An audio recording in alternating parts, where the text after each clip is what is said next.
Welcome back to All the Shiny. We're going to test out some watercolor paints. Today I'm going to test out the travel kit my husband got me. I'm not really pleased with this kit, so if you buy Royal Langnickel and you think you have better paints, by all means please use them. But they are not my favorite paints, but I am going to test them out anyway. So, I know it's been a while since I did videos. I have this whole thing I'm doing at work, and I'm like building this entire business around a certain idea, and it is a massive amount of work for one person. So anyway, this came with a brush, a water brush, and let's see, let's get some tape. There's 1, 2, 3, 18 colors. Wow, 18 colors. I'm gonna have a lot of dividing to do. Let's get some basic tape going here. I could divide 9 and 9. That would work, right?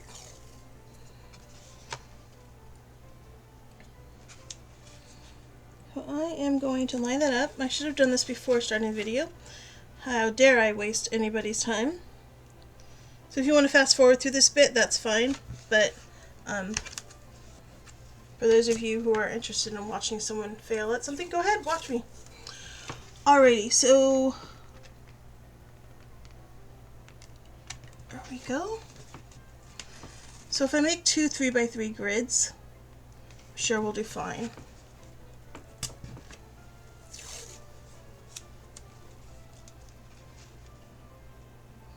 And normally what I do is, you'll see I test swatch it and then I make a painting, as I did with these Holbein gouache colors. But since there are 18 colors in this set, there's no way I can swatch the whole thing here in one go. Just like when I get to the set that has 52 in a palette. I mean, I don't even know how I'm going to fit that in there, but I don't think I'm going to put them in this book. I think I'm going to skip that. I don't know where I got this washi tape either, because I purchased this like, I don't know, so many years ago. 5 or 6 years ago? Yeah. Anyway, so we need to do a different color because we just ran out.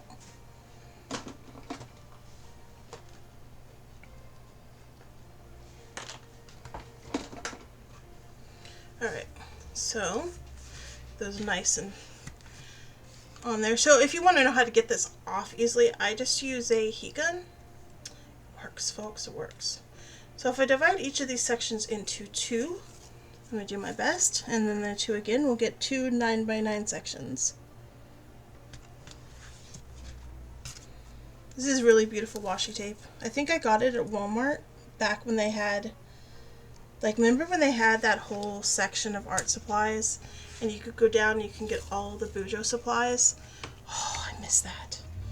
Now they don't have any Bujo supplies. Like, they had this whole aisle dedicated to bullet journaling, and you could get all kinds of stickers and washi tape and stencils. And then they're just like, one day they're like, yep, no more. And the supplies are just gone. Oh, I ran out again. Good thing I got more.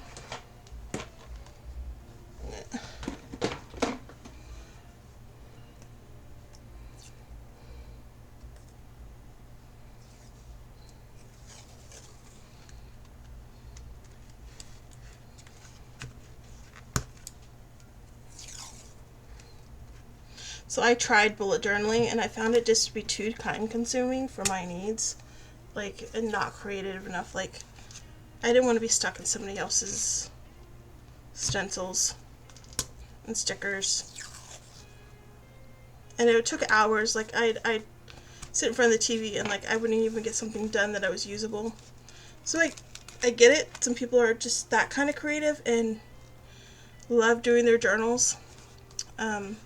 In a way, I guess this is still journaling, right? Alright, there we go. Let's make sure each one of them's all the way stuck down so there's no leaks. And your finger also, I like the width because it's about the width of my finger.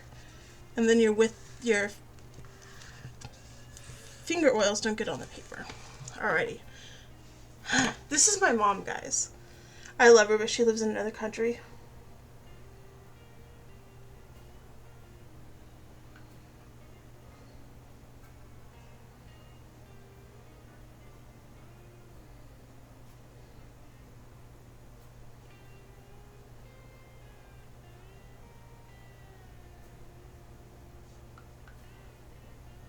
Oh, that wasn't. That was our art teacher, so.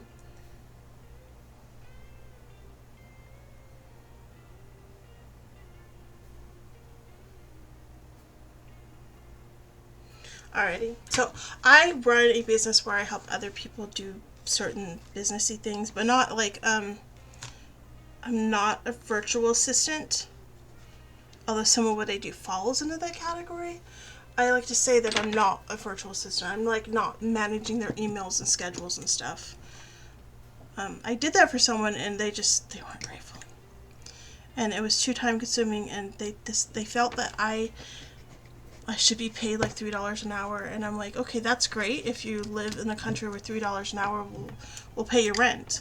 But here in America, that was barely a cup of coffee. And then they like wanted more hours. Yeah, it's crazy. Like they would pay me 10 hours a week, and then they expected me to work like 60. And so it worked out to far less than $3 an hour, and I was done. Anyway. Man.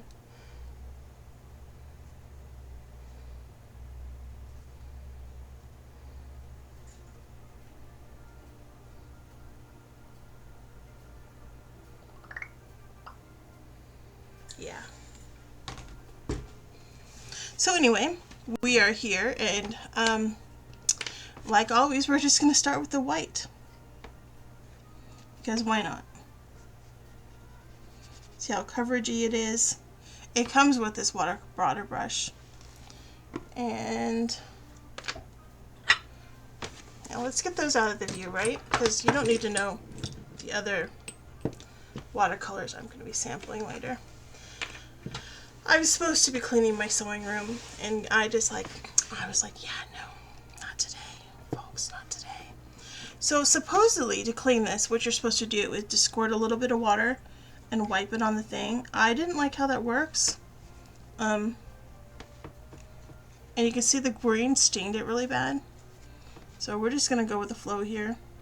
I use this for a lot of paintings, and I think a lot of the problem with it was the paper. We're going to pour some more water.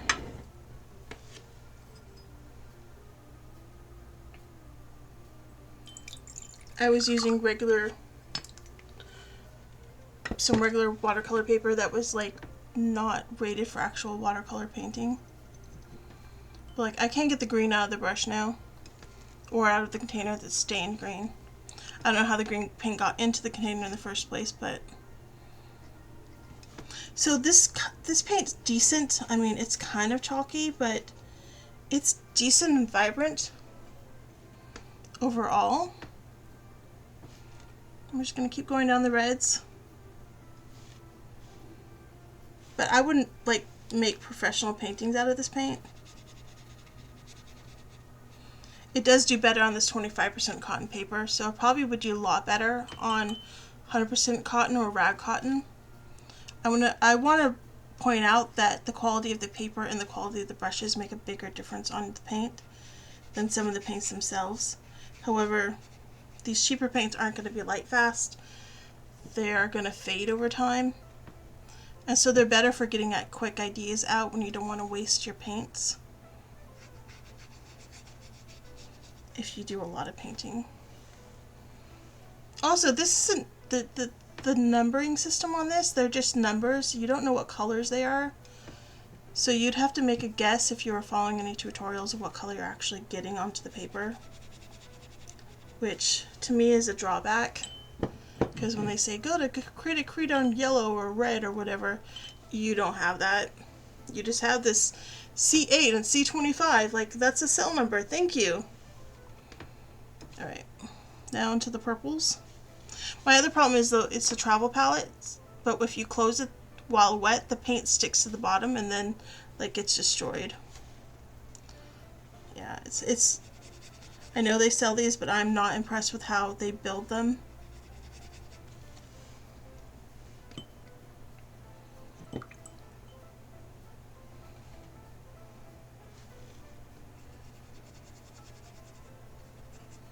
Oh, that's a nice color.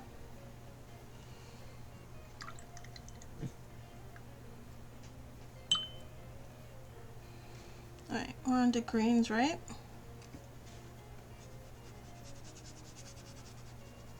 They are a bit chalky. So what it means is instead of, oops, did the same green twice. Instead of doing a bunch of pigment so you can vary the shade of the color by how much water you're using, what they do is they add some kind of filler, and I don't know if it's chalk or whatever, some kind of mineral fill, and it makes the paint really opaque, which is great for coverage, but it's not so great for actual watercolor techniques. So if you're just in field painting and you're new to this, I mean, yeah, this will work if you want to go out there and do plein air painting, but you're going to wind up with a mess in your bag because of how the palette's set up. You're not going to be happy with your work if you want to do it professionally. Just saying. But I mean, you know, right? I should put that more in the view. So I just redid the desk and put this wallpaper down, which is waterproof, so that we had a better backdrop, and I think it looks more professional. But so that's why everything got adjusted, because I had to remove the camera boom from off the desk, and I don't think I got in the same spot it was before. I may have to move it because I'm leaning very far forward to make this work. And it's kind of annoying. Okay, I know you're supposed to squeeze that to get the paint off. It does not work that well for me. I would just say that, like, I do not like water brushes for that. These kind of water brushes that hold the reservoir.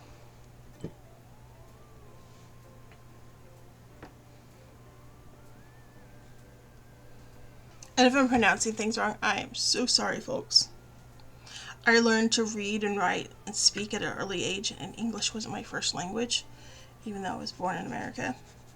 I'm third generation immigrant, and so I grew up speaking 4 other languages and then learning English when I was 5, and so I'm not always the greatest at pronunciation and enunciation, and I tend to get things wrong, but I can read well.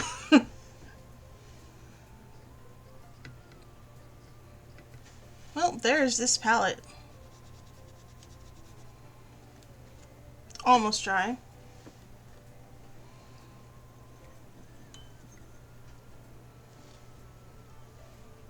So what I do with all my paint water is there's a bigger jar back here, and I'm probably going to even get a bigger pickle jar.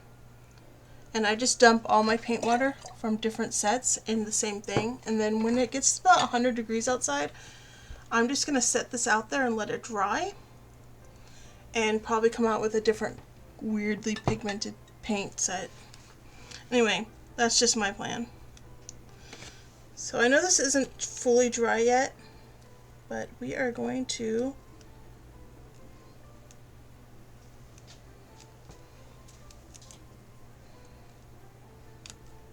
pull this off anyway, because it's just so satisfying to see those colors pop on that white background. Don't you agree?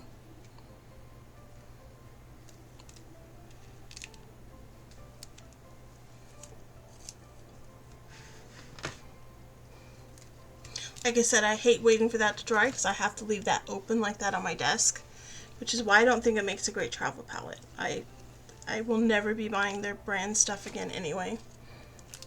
My husband bought it for me at my request, because I was like, hey, go get me a travel palette so I can go out and paint in the garden. And I bought this, it was the dead of winter last year, and not this year, but last year, so I've had these paints like over a year. And I bought this $2 thing on one of those sites that sells classes, and the guy was like, I love plein air painting with my travel set.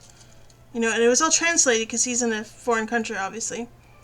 It's just so nice because you can go outside and there's always stuff to paint. All year round there's green stuff to paint. And I'm like, looked outside and it was snowing. It's like, yeah, buddy. You have fun with that green stuff.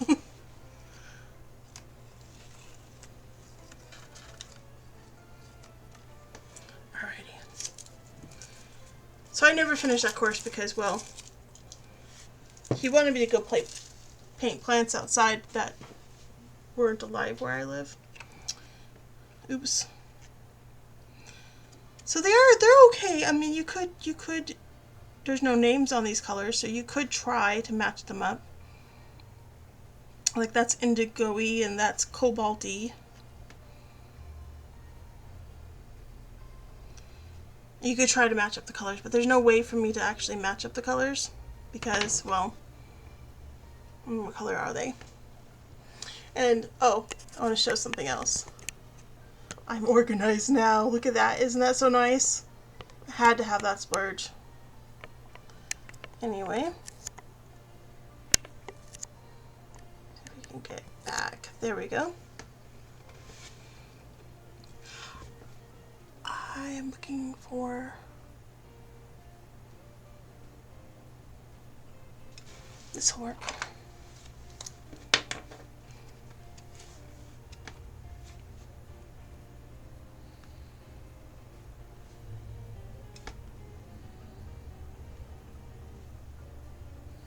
Royal Langnickel.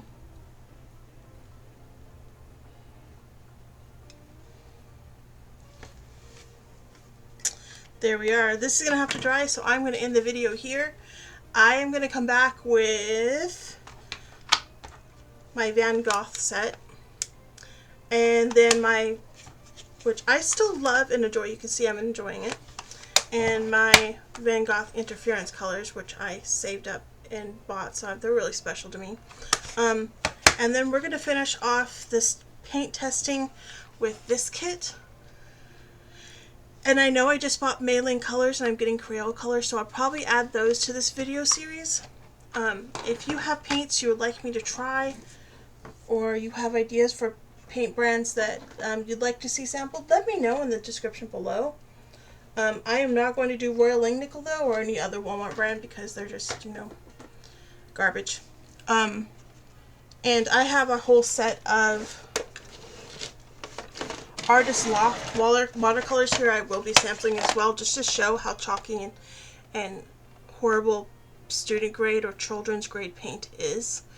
And why I believe if you are going to paint, if you're not like in a kindergarten doing kids, if you're going to teach your kids paint and they really want paint, get them good supplies. They'll be less frustrated and you'll be less frustrated. That is if your kids are going to paint on the regular, because these paints are just crappy. Anyway, I will talk to you later. Like, share, and subscribe for more videos, and thanks for watching.